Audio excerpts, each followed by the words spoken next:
আজকে আমরা কোথায় যাচ্ছি? নন্দী হিল।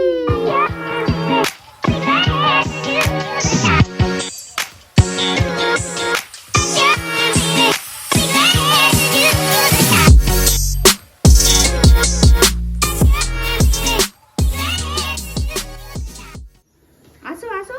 Good morning. আজকে আমরা কোথায় যাচ্ছি সবাই মিলে? কোথায় যাচ্ছি? কোথায় যাচ্ছি আমরা আজকে? নন্দী হিলস। সবাই রেডি? সবাই মানে দাদি আর নিমকি যাচ্ছে না, কারণ গাড়িতে আর জায়গা হবে না। হাই কর। হাই।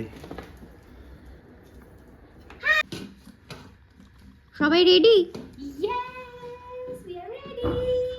অনেকদিন পর এদেরকে দেখছো তোমরা সেম ফ্রেমে। দাদি শুধু যাচ্ছে না। এই চল, তুই কি করছিস? মামা কি করছো? কি করছো মা? So cute. এটা না কি যেন করে? কি করে এটা? এটা কি করে? এইটা আবার কি জিনিস? স্পাইডারম্যান।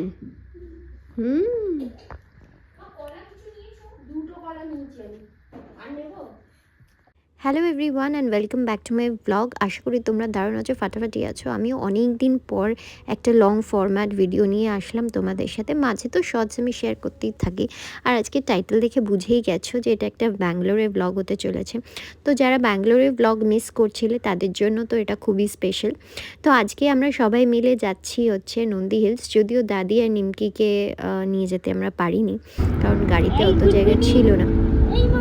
এখন চললাম আমি, দাদা, বৌদি, মা, দিদা আর আমাদের মেঘু আর চেরি, সবাই মিলে চললাম। আজ আবার চেনা রাস্তাগুলো দেখে মনটা সত্যি খারাপ হয়ে গেল। আনন্দ তো হচ্ছিলই, প্লাস মনটা একটু খারাপও লাগছিল, কারণ একটা সময় ওটাই তো আমার ব্যাঙ্গালোরই আমার জায়গা ছিল বলতে পারো। তো এখনও মিস করি খুব ব্যাঙ্গালোরকে। কলকাতা তো একটা আলাদা ইমোশন বটেই, কারণ এখানেই আমার জন্ম, এখানেই আমার পড়াশোনা, এখানেই আমার বড় হওয়াটা পুরোটাই কেটেছে।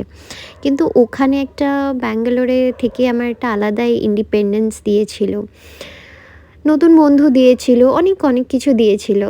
তো তাই জন্য প্রত্যেকবারই ব্যাঙ্গালোর গেলে আমার মনটা একটু খারাপই হয়, সাথে আনন্দ তো হয় ডেফিনেটলি।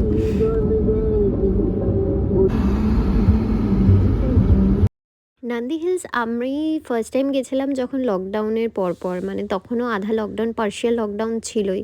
তো দাদার বন্ধু আছে নীলুদার ওয়াইফ বিজয়াদি, আমি আর বৌদি গেছিলাম নন্দী হিলসে। দাদা তখন ব্রাজিলে ছিল সেই সময়।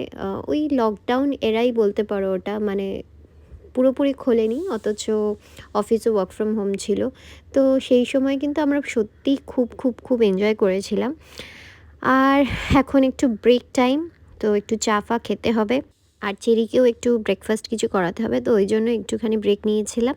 মা এখন খাওয়া হয়ে গেছে, চেরিরও খাওয়া হয়ে গেছে, আমাদের সবারই একটু চা খাওয়া হয়ে গেছে। আবার চলো রওনা দেব নন্দী হিলসের পথে। আর পাহাড়ে উঠেই গেছি, দেখতে পাচ্ছ, গল্প করতে করতে। দারুণ দারুণ এই দৃশ্য, দারুণ।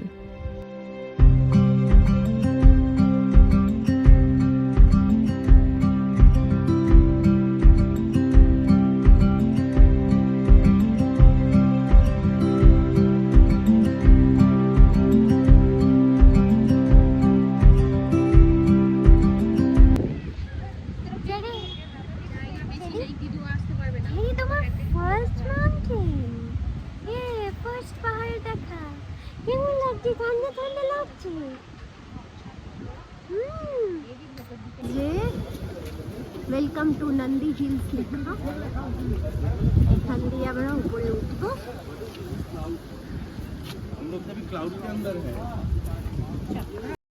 তো আমরা পৌঁছেই গেছি দেখতে পাচ্ছ। আর চেরির কিন্তু সত্যি এটা ফার্স্ট মাউন্টেন, আর ঠান্ডা বেশ ভালোই ছিল, কিন্তু আমার গায়ে চাদর দিতে টু বি ভেরি অনেস্ট ইচ্ছে করছিল না। আর এবারে না আমরা বাসে করে যাচ্ছি নন্দী হিলস থেকেই। উপরে ওঠার সময় বাস নিয়ে নিয়েছিলাম। এইটা আমাদের কাছে নতুন এক্সপিরিয়েন্স, কারণ এর আগে আমরা যতবারই, মানে আমি তো একবারই এসেছি, দাদা বৌদিরা যতবার এসেছে ততবার ওরা হেঁটেই উঠেছিল আর আমরাও হেঁটেই উঠেছিলাম। তো এবারে যেহেতু দিদু আছে, চেরি আছে, মেঘু আছে, তাই জন্য আমরা ভাবলাম যে এবারে বাসে উঠে পড়ি। একটাই ডিসঅ্যাডভান্টেজ যেটা, যে একটু ওয়েট করতে হয় যতক্ষণ না বাসটা ভিড় হচ্ছে, মানে পুরোপুরি ফুল হচ্ছে। যদিও আমরা যেদিন গেছিলাম ওদিন লোক আসেনি, আমরা আধ ঘন্টা ওয়েট করার পরে ড্রাইভার নিজেই চালিয়ে নিল। টিকিট কাটতে হয় ডেফিনেটলি, আর এটা কিন্তু পুরোটাই ক্যাশে হয়। তো এক্স্যাক্ট কত ফের ছিল আমার মনে নেই। তো এই হচ্ছে ব্যাপার। আর আমরা চলে এসেছি। চারিদিকটা সেদিনকে পুরো কুয়াশায় ঢাকা ছিল। কুয়াশায় ঢাকার একটা আলাদাই বিউটি, যদিও অনেক কিছু দেখা যায় না, বাট স্টিল মানে এর বিউটিটা আলাদাই। আর এখন একটু নন্দী হিলসটা চেঞ্জও করে দিয়েছে, অনেক কিছু দোকানপাট হয়ে গেছে এখন সাজানো গোছানো। নন্দী হিলসটা দেখে সত্যি খুব ভালো লাগলো।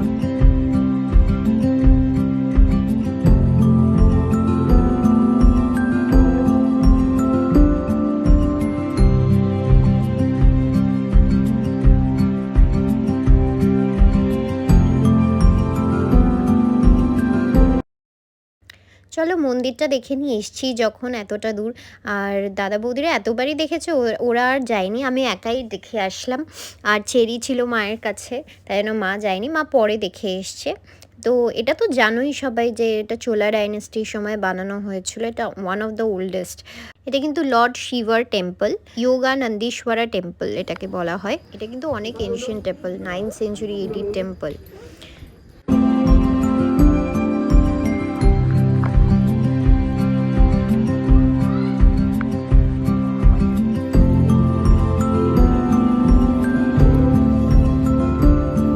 গর্ভগৃহের ভিতরে ছবি তোলা অ্যালাউ ছিল না, তাই আমি আর ছবি তুলিনি। এই আশেপাশেটাই তোমাদেরকে দেখালাম।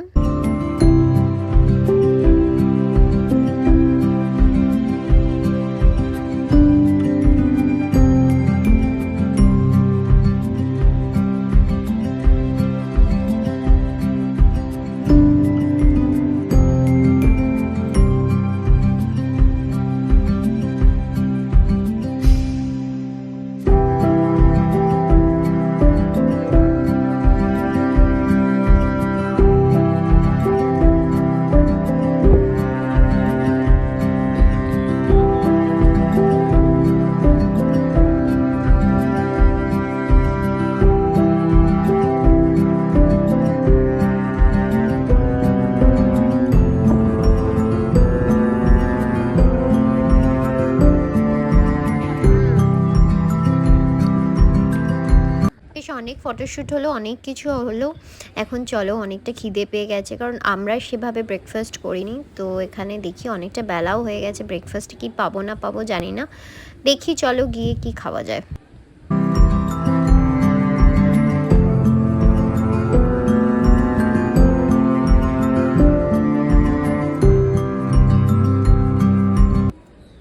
আসলে এত বেলা হয়ে গেছে যে মোটামুটি সবই স্টক আউট। ওই আমরা খেলাম ধোসা ইডলি, যেটুকু যা পাওয়া যাচ্ছিলো সেটাই খাওয়া হলো।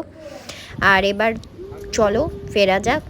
বাসে উঠে যাচ্ছি আস্তে আস্তে, ফেরার সময় তো আমরা বাসে করেই নেমেছি।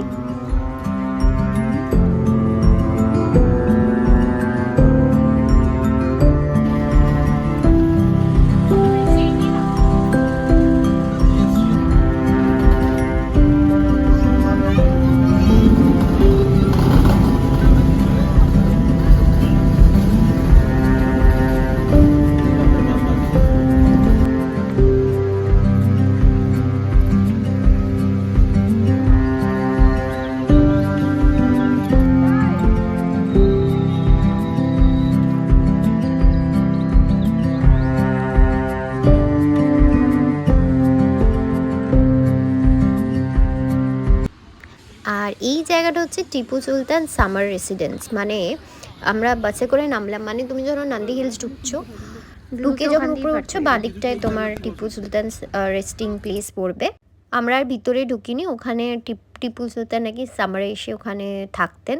আর আশেপাশে দেখালামই একটা ছোট্ট পন্ড, বাগান, এগুলো তো ছিলই। এবার ফেরার পালা। চলো আজকের ব্লগটা এখানে অবধি। আশা করি তোমাদের ভালো লেগেছে এই ছোট্ট ব্লগটা। দেখা হচ্ছে পরের ব্লগ।